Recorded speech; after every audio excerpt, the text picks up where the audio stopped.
Hello बच्चों, how are you? आज हम लोग क्या पढ़ेंगे? कोलेनकाइमा। इससे पिछले के लेक्चर में हम लोग पढ़े थे पैरेनकाइमा, है ना। पैरेनकाइमा का स्ट्रक्चर कैसा होता है, इसका क्या क्या फंक्शन है, इसके बारे में हम लोग पढ़ चुके हैं।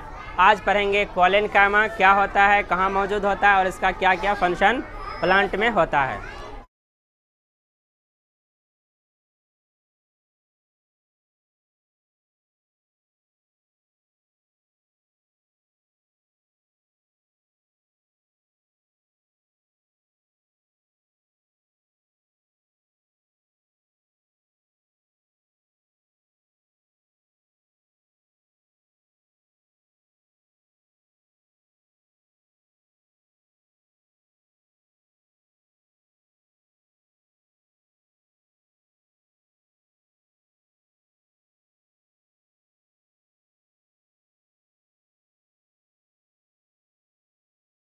इससे पहले के क्लास में हम लोग पढ़ चुके हैं पैरेनकाइमा के बारे में कि पैरेनकाइमा में इंटरसेलुलर स्पेस मौजूद होते हैं, अंतरकोशिकीय स्थान मौजूद होते हैं। लेकिन यहाँ पे स्ट्रक्चर देख रहे हो, ये किसका सेल है?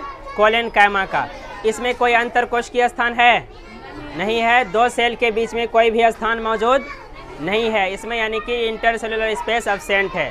दूसरी बात ये बताए थे कि किसी भी प्लांट सेल का या प्लांट टिश्यू का स्टडी करने के लिए उसको सेक्शन के रूप में काटते हैं, उसका काट लेते हैं। दो तरह का काट होता है, एक होता है अनुप्रस्थ काट, एक होता है अनुदैर्घ्य काट। अनुप्रस्थ काट यानी कि ट्रांसवर्स सेक्शन और अनुदैर्घ्य काट यानी कि लॉन्गिट्यूडनल सेक्शन। अगर कोलेनकाइमा के सेल को अनुप्रस्थ काट के रूप में देखते हैं तो इस तरह से दिख रहा है, और अगर लंबा लंबी यानी कि अनुदैर्घ्य काट में देख रहे हैं तो ऐसा दिख रहा है। दोनों तरह से स्टडी करने पे किसी भी सेल्स या टिश्यू का सही से स्टडी हम लोग कर पाते हैं। इसमें क्या क्या मौजूद है? वैक्यूल मौजूद है। वैक्यूल पैरेनकाइमा में मौजूद था कि नहीं था? उसमें भी मौजूद था। कोलेनकाइमा में भी वैक्यूल मौजूद है। न्यूक्लियस इसमें भी है, न्यूक्लियस उसमें भी था। कोलेनकाइमा के सेल जड़ में मौजूद नहीं होते हैं।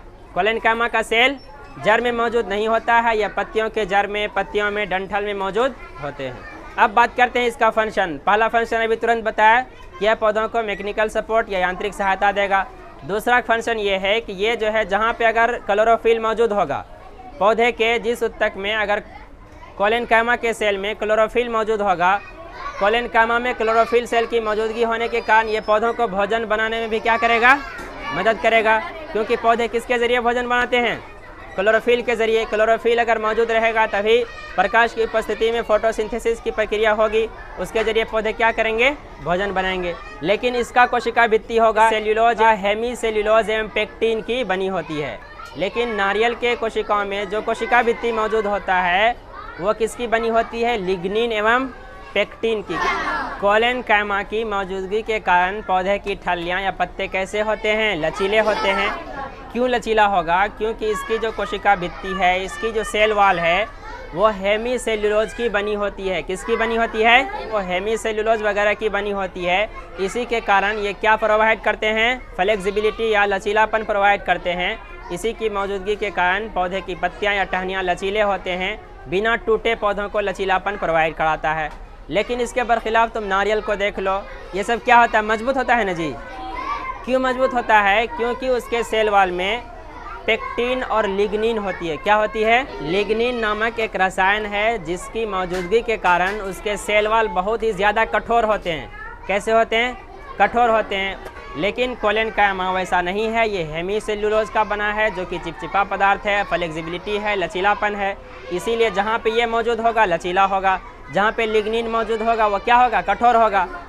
पैरेनकाइमा जब पढ़ा रहे थे उसमें एक चीज़ बताने भूल गए थे। जो मान लो ज़मीन पे पौधा है उसमें पैरेनकाइमा मिलेगा, लेकिन ऐसे भी पौधे हैं, पथलचूड़ देखे हो?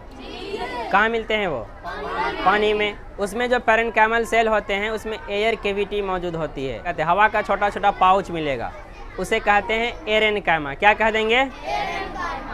और एक चीज़ बताने भूल गए थे कि जिस पैरेनकाइमा में क्लोरोफिल मौजूद होगा उसे पैरेनकाइमा तो कहेंगे ही, लेकिन कहेंगे क्लोरेनकाइमा। क्या कहेंगे? क्लोरेनकाइमा क्यों नाम दिए? क्योंकि क्लोरोफिल मौजूद है उस पैरेनकाइमा में, इसीलिए वैसे पैरेनकाइमा क्या कहलाएंगे? क्लोरेनकाइमा।